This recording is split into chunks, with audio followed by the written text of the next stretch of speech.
Sveiki, esu Ingrida Anužytė, Northway medicinos ir chirurgijos centro ausų, nosies ir gerklės ligų gydytoja. Šiandieną jums trumpai papasakosiu, ko galima tikėtis po adenoidų ir tonsilių pašalinimo operacijos. Pirmą pooperacinę savaitę jausite vidutinį arba stiprų skausmą, kuris ryškiausias 2-4 pooperacinę dieną.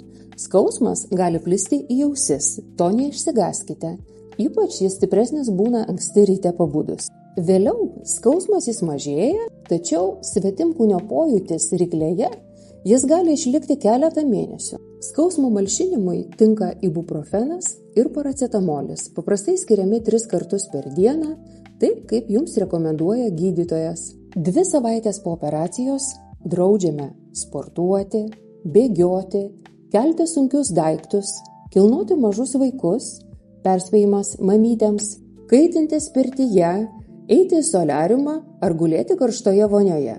Prauskitės po dušu, dantis valykite minkštu dantų šepetėliu, neužkliūnant pooperacinių paviršių. 2 savaitės po operacijos venkite karšto, grubaus, traškaus, labai aštraus maisto. Reikia stengtis valgyti baltyminį maistą, jis gali būti trintas, valgykite žuvį, mėsą, buljoną, bananus, kavą galima gerti. Puikiai skausmą malšina šaldyto vandens ledukai ir ledai. Visuomet gerkite daug skysčių, rūkyti ir vartoti alkoholį griežtai draudžiama. Po savaitės fibrininis apnašas iš pooperacinių nišų jis nueina.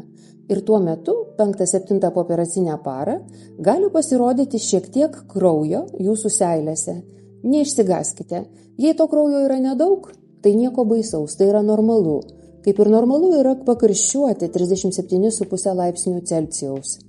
Jeigu atsirastų temperatūra virš 38, stiprus kraujavimas, kraujo daugiau nei valgomas šaukštas, tada visuomet skubėkite į skubios pagalbos skyrių, susisiekite su jūs operavusiu gydytoju.